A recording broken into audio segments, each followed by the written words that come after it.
Selamat datang di podcast Gov Update, podcast milik Departemen Politik dan Ilmu Pemerintahan Universitas Diponegoro. Podcast ini akan mendiskusikan berbagai isu kontemporer yang membentuk Indonesia dan dunia saat ini. Bersama saya host Nuruddin Al-Akbar dan bersama narasumber Pak Yuwanto PhD, pakar politik, pemerintahan khususnya teori demokrasi, media, dan juga teori politik. Ya.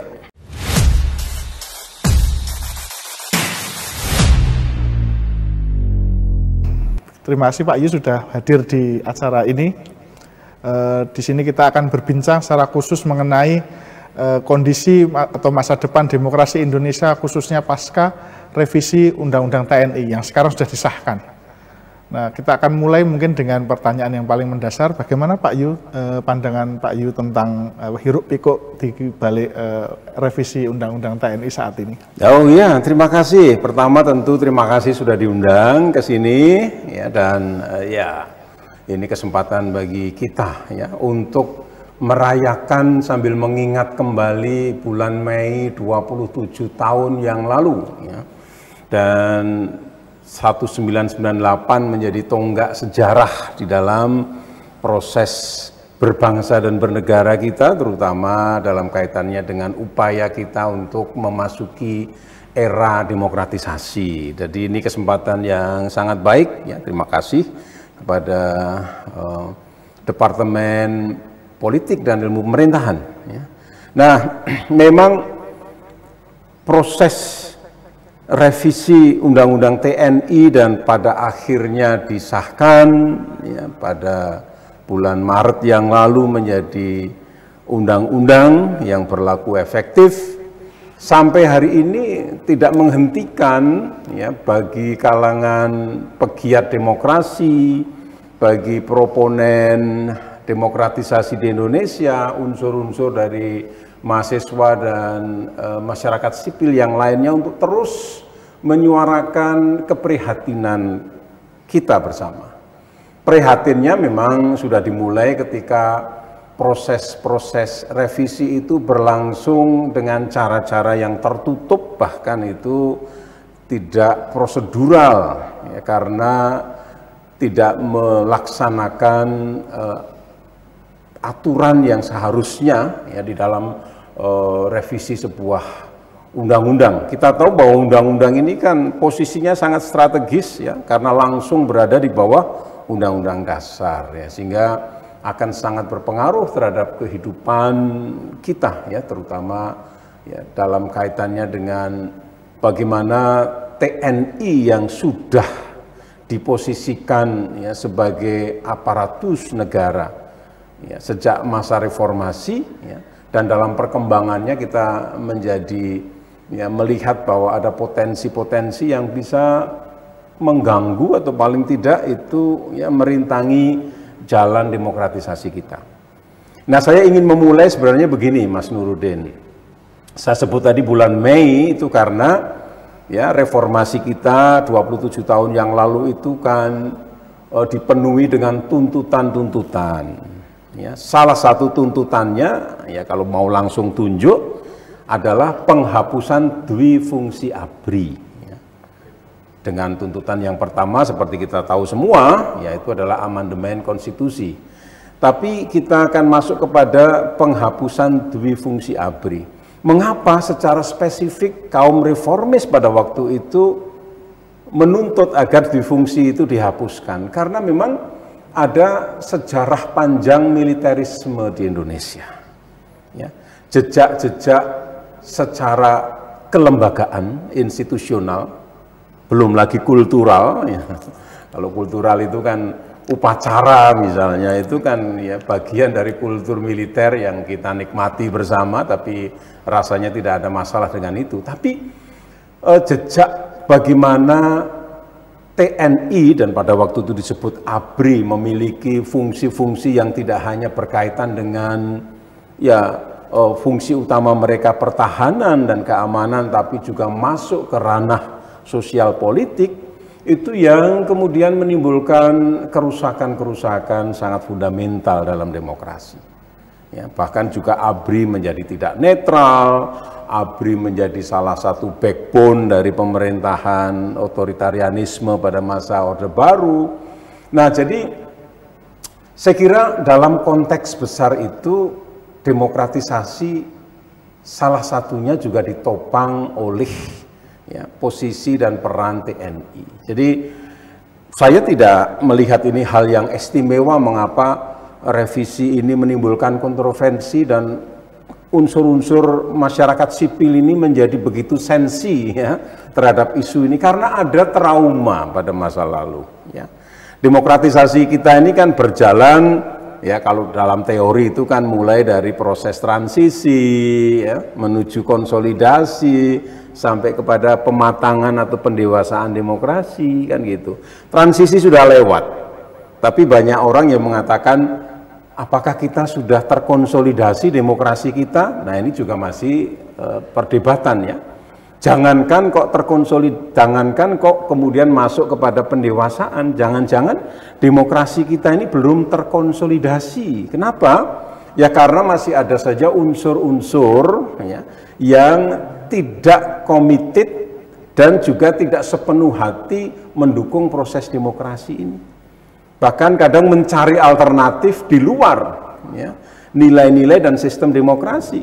Ya, padahal kalau menurut pakar misalnya Juan Lins mengatakan demokrasi terkonsolidasi manakala seluruh atau minimal sebagian besar elemen masyarakat ya termasuk elit politik menganggap demokrasi itu menjadi the only game in town.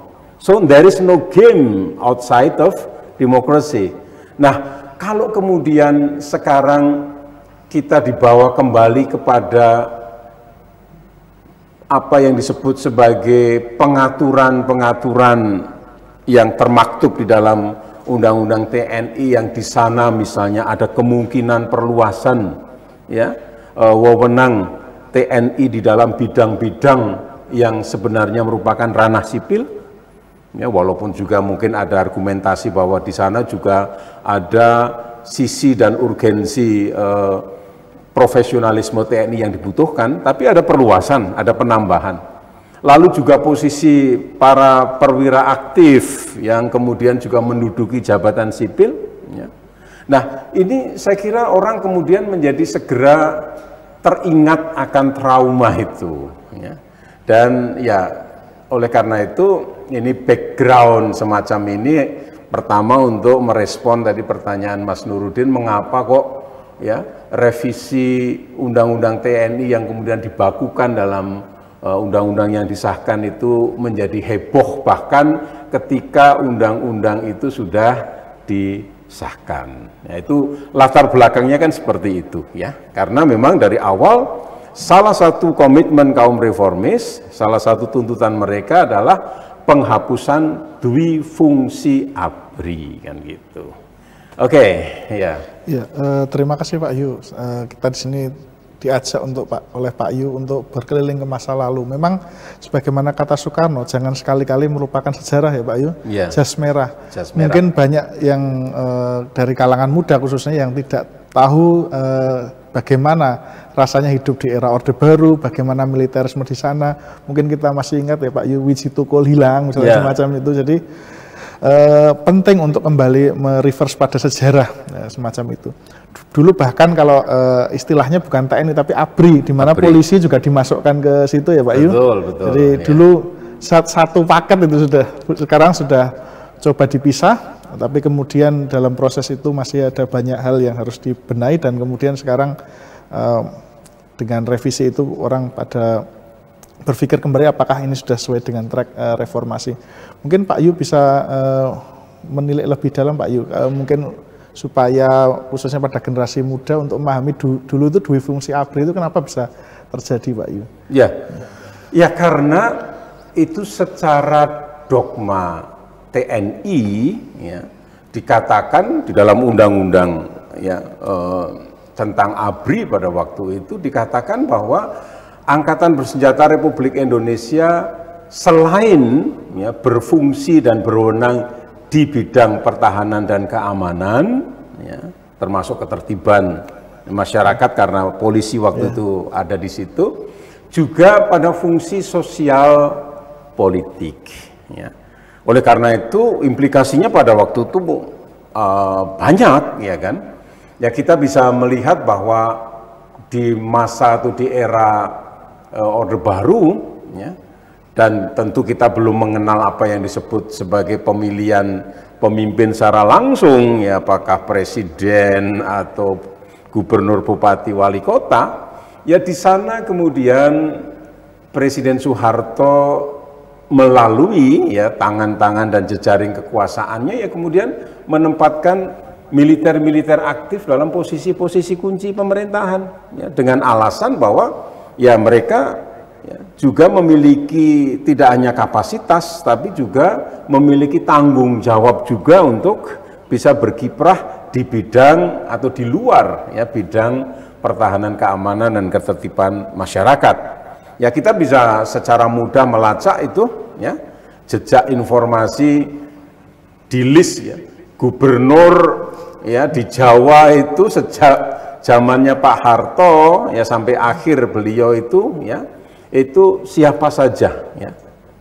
Kemudian bupati, wali kota, bahkan juga di dalam birokrasi pemerintahan sipil, misalnya contohnya di Kementerian Pekerjaan Umum atau di daerah itu Dinas Pekerjaan Umum. Itu kepala dinasnya adalah kolonel aktif ya atau letkol lah paling tidak. Kenapa? Karena mereka mengklaim ini letkol atau kolonel yang menjadi kepala dinas PU ini adalah komandan di ZENI militer misalnya. ZENI itu adalah salah satu divisi bagian dari TNI yang ya kita tahu ya kalau misalnya ada infanteri mau masuk ke satu wilayah, jalannya rusak atau tidak ada jembatan, nah ini pasukan ZENI itu yang kemudian masuk bikin jembatan, bikin jalan sehingga pasukan infanteri bisa masuk. Jadi ini tentara yang karena pekerjaannya di militer itu ya sangat familiar dan sangat ahli di dalam konstruksi. Nah ini makanya juga mereka juga bisa menjadi kepala dinas pekerjaan umum misalnya. Dan juga banyak jabatan-jabatan sipil pada waktu itu yang atas nama ya, fungsi sosial politik, ini baru sosial politik dalam konteks birokrasi, itu yang kemudian juga merambah kemana-mana. Ya. Dan dogma ini yang kemudian, atau doktrin ini yang kemudian menjadi semacam penyebab atau biang kerok dari ya, keterpinggiran ya, potensi dari pemimpin-pemimpin sipil ya sehingga kita melihat bahwa dalam rentang kurun rezim Orde Baru itu militerismenya sangat kelihatan. Jadi mereka berada dalam posisi tentu, posisi mereka sendiri sebagai ya TNI atau ABRI, tapi juga merambah kemana-mana kan begitu. Nah bahkan juga kalau di dalam struktur organisasi TNI atau ABRI sendiri dulu juga ada bagian-bagian yang khusus ya menangani persoalan-persoalan sosial politik itu. Misalnya ada yang dulu kalau misalnya kepala staf gitu ya di sana ada asisten sosial politik kan gitu ya, itu terus turun sampai ke tingkat Kodam bahkan sampai di tingkat Kodim dan seterusnya. Nah, jadi ada semacam ketidakjelasan dan memang itu dijustify dengan konsepsi difungsi ABRI yang membuat akhirnya militer pada waktu itu begitu dominan. Nah ini traumatik sebenarnya ya. Oleh karena itu tidak mengherankan ketika kaum reformis melihat bahwa salah satu cara agar kita betul-betul bisa tidak hanya keluar dari transisi dari otoritarianisme ke demokrasi, tapi juga mengkonsolidasikan kekuatan demokrasi ini itu agar nanti semakin secara institusi dan secara kultur kita semakin matang, ya caranya adalah kembali menempatkan TNI ini berada pada supremasi sipil, artinya sipil yang suprim, TNI yang subordinat kan begitu ya. Jadi itu konteksnya kan seperti itu. Oke, ya. Ya, menarik sekali Pak Yu penjelasan tentang bagaimana mestinya sipil itu mestinya supreme.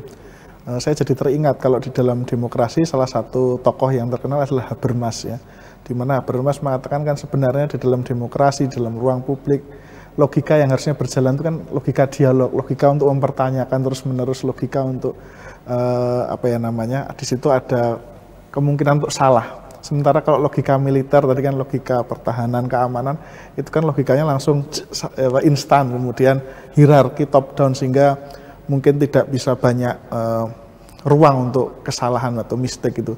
Dan apakah itu juga bisa dilihat Pak Yu bahwa ini tidak hanya soal orang yang menempatkan sini, tapi logika ini kalau dibiarkan kembali masuk ke ruang publik ini bisa menggerogoti demokrasi secara lebih parah lagi. Ya pasti ya.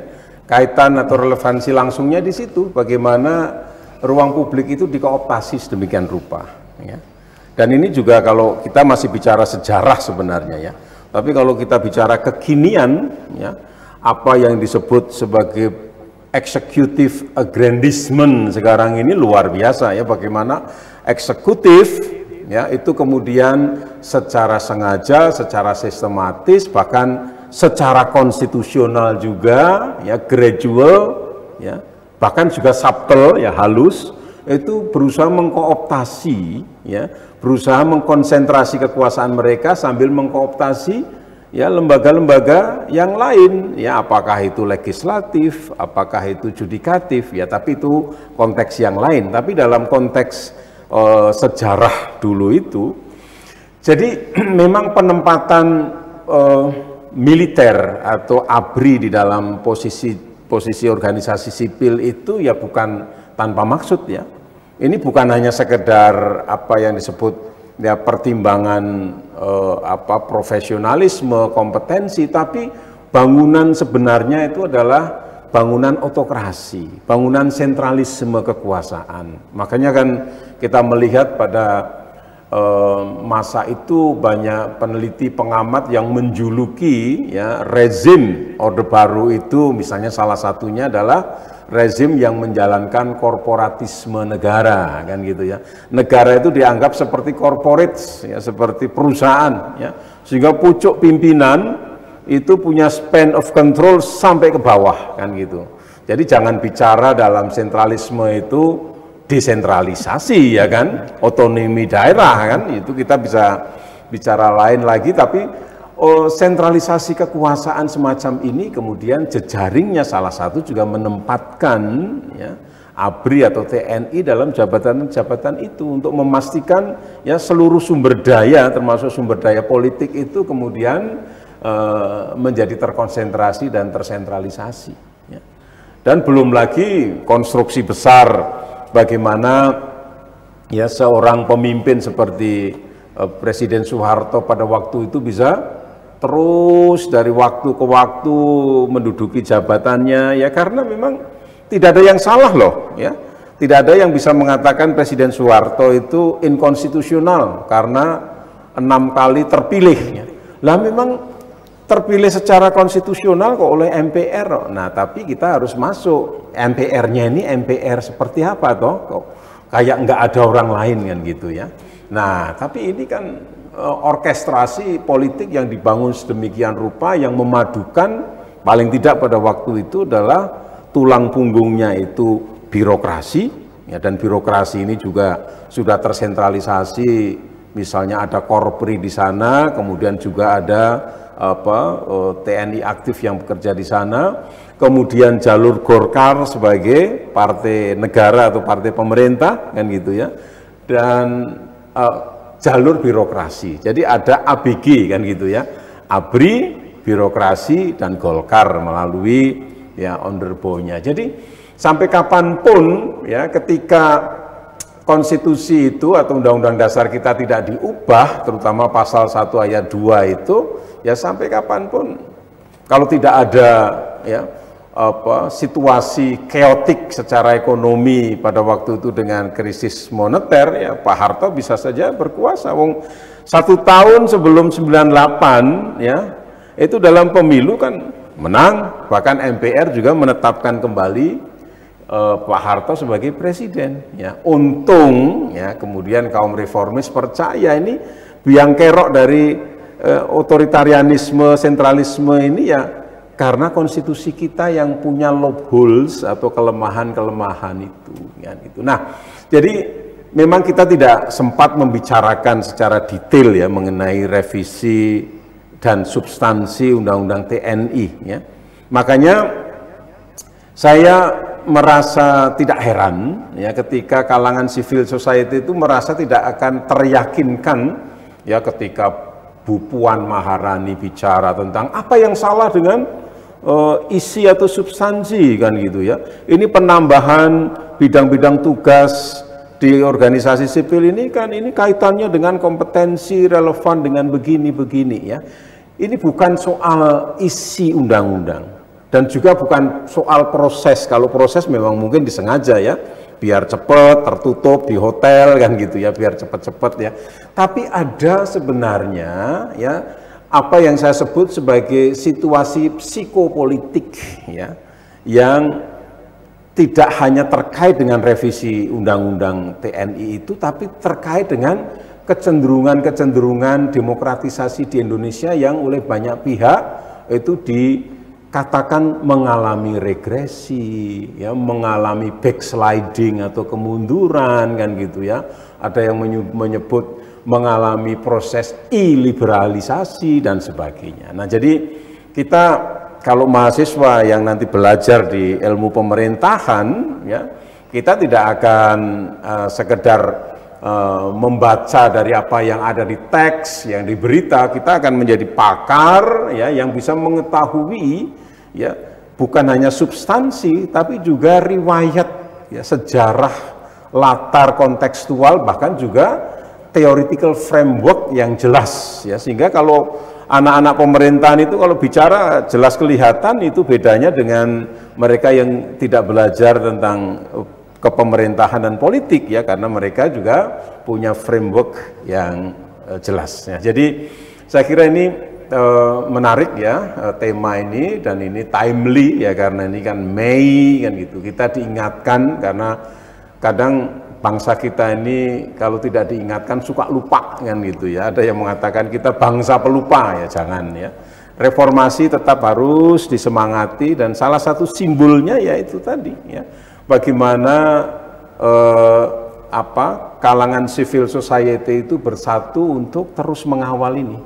Dan di MK itu sudah masuk 14 loh. 14 gugatan ya untuk Undang-Undang TNI ini ya, dan 11 kalau tidak salah itu sudah diagendakan untuk mulai disidangkan ya, yang 3 belum ya. Nah, bisa saja nanti akan muncul lagi, dan kalau kita lihat 14 permintaan judicial review terhadap Undang-Undang TNI yang diberlakukan ini pemohonnya ini kan dari berbagai kalangan ya, berbagai kalangan yang mereka sadar dan mereka ini merasa bahwa kalau ini tidak diseriusi, ya, ini apa yang disebut sebagai executive aggrandizement ini akan menjadi-jadi. Ya, ini sebuah proses democratic backsliding yang sudah secara sistematik dibawa, ya, dan direkayasa sedemikian rupa dari masa sebelum pemerintahan Presiden Prabowo ini. Nah, ini yang saya kira juga menarik untuk kita diskusikan lebih lanjut.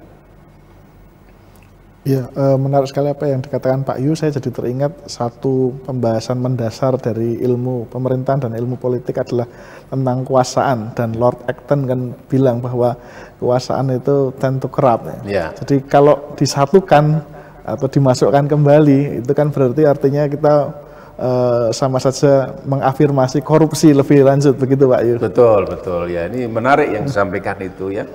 Power tends to corrupt, ya. Absolute power corrupt absolutely. Kekuasaan saja, kekuasaan yang dibatasi, kekuasaan yang diatur, kekuasaan yang dikemas ya dalam prinsip checks and balances agar bisa diimbangi dan dikontrol oleh berbagai pihak, itu saja punya potensi untuk disalahgunakan. Kekuasaan ansih, apalagi kalau absolute power, kekuasaan yang tidak dibatasi, itu pasti disalahgunakan. Itu kata Lord Acton, dan itu sudah tahun abad ke-13-an loh itu ya, dan gaungnya seperti sekarang ini. Bahkan juga menyambung itu ya, saya kira kita juga perlu mengingat kembali ya tokoh yang kita sering sebut itu apa, Abraham Lincoln ya. Abraham Lincoln itu pernah mengatakan demokrasi itu apa? Demokrasi itu yang mewujud dalam sebuah bentuk pemerintahan ya yang berasal oleh, dari, dan untuk rakyat, kan gitu ya. Jadi government of the people, by the people, and for the people. Nah, of dan by-nya itu berarti proses bagaimana sebuah pemerintahan terbentuk ya. Tapi ketika sebuah pemerintahan itu terbentuk dan mulai bekerja, mulai in charge, itu adalah for the people, kan begitu. Nah, jadi konteks yang ingin saya sampaikan itu bahwa apa yang disebut sebagai tadi ya, power tends to corrupt, lalu di sisi yang lain juga kita punya kedaulatan rakyat untuk memilih para pemimpin, ya kita lihat saja, ya, kita lihat dengan kritis, kita cermati mereka, ya, apakah ketika kita sudah milih mereka, ataupun walaupun kita tidak memilih tapi lebih banyak orang memilih, kemudian akhirnya dialah yang terpilih, dan kalau sekali terpilih ya itu kan ya kita harus tunduk ya bahwa itulah yang legitimate. Tapi persoalan yang lebih penting adalah setelah dia memerintah, kan gitu ya, itu apa yang dia lakukan, kan gitu. Makanya evaluasi 100 hari kerja misalnya itu hanya semacam simbolik saja ya untuk melihat apakah itu trennya sudah benar apa enggak. Nah, pada satu saat nanti ya, ketika kita harus memilih pemimpin, sebenarnya sebagai rakyat, apalagi ini rakyat yang kuliah di prodi ilmu pemerintahan FISIP, ini adalah orang-orang yang secara kritis akan bisa menilai, kan gitu. Ternyata pemerintahan ini kalau saya bikin rapornya jeblok, kan gitu. Atau sebaliknya, oh ini pemerintahan ini bagus, ya, sehingga ketika dia mau nyalon lagi atau mungkin dia mengendorse calon yang lain, nah saya percaya ini akan saya pilih, kan gitu ya. Tapi kalau tidak ya kita hukum, kan gitu ya. Menghukum pemimpin itu dengan cara tidak memilih lagi dalam pemilu berikutnya, kan gitu. Makanya suka ada ungkapan tuh, ada adagium, memilih pemimpin itu seperti mengganti pampers, kan gitu ya.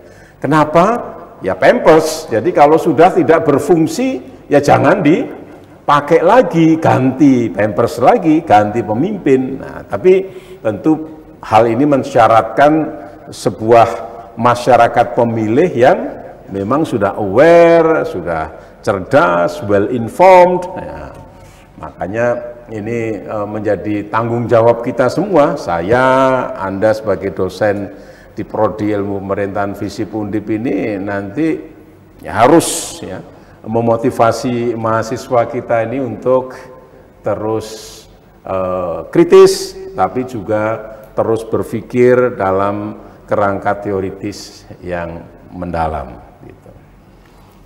Ya, terima kasih Pak Yu. Sebenarnya diskusi ini akan sangat menarik sekali untuk dilanjutkan, tapi karena tentu kita dipisahkan oleh waktu. Dipertemukan dan dipisahkan oleh waktu, sehingga mungkin kita harus segera mengakhiri podcast yang sangat seru pada hari ini. Mungkin apakah ada simpulan Pak Yu supaya kita bisa menarik apa? Ya, simpulan saya ya kita bisa melihat kasus ya pengundangan ya undang-undang TNI ini ya sebagai, sebut saja ya, oke lah ini sebagai keteledoran kita ya, tapi kita juga kemudian seperti ditelikung kok ya. Tapi teledor itu ya karena seharusnya juga kita sejak awal ya masyarakat sipil dengan segala unsurnya itu terus perlu membentuk satu koalisi ya, satu kebersamaan ya, jejaring, apalagi sekarang zamannya demokrasi digital atau digital politics gitu ya. Sedemikian rupa bisa kemudian ya mengcounter, mengimbangi ya dominasi eksekutif atau pemerintah ya sekarang ini dalam konteks untuk melihat hal-hal mana yang dianggap sebagai penyimpangan itu secara dini bisa kita deteksi dan kita suarakan, kan gitu. Nah, jadi dalam konteks inilah maka saya berharap bahwa seperti pengujian undang-undang di Mahkamah Konstitusi nanti, ya, itu juga akan bisa membuka kembali, ya, hal-hal yang mungkin tidak hanya secara substansi, ya, tapi juga secara dasar filosofi dan psikopolitik masyarakat, itu akan membuka kembali kepada, ya, tentu saja para hakim konstitusi ini, ya, untuk bisa melihat apa yang sebenarnya berkembang dan bagaimana mereka sebagai para pengawal konstitusi ini bisa memastikan, ya, undang-undang dasar kita ke depan itu menjadi, ya, semakin ditaati dan semakin kuat meresap menjadi pedoman di dalam kehidupan berbangsa dan bernegara. Terima kasih, ini kita sudah sampai kepada penghujung acara, tapi ini bukanlah akhir, tapi justru pembuka dari podcast-podcast dengan edisi-edisi berikutnya yang akan membahas isu-isu kontemporer yang tidak kalah menariknya. Tunggu podcast-podcast berikutnya dengan tema-tema yang tidak kalah menariknya. Salam sehat, sempre ale. Oke, salam sehat, sampai jumpa di kampus Tembalang, Prodi Ilmu Pemerintahan Visip Undip.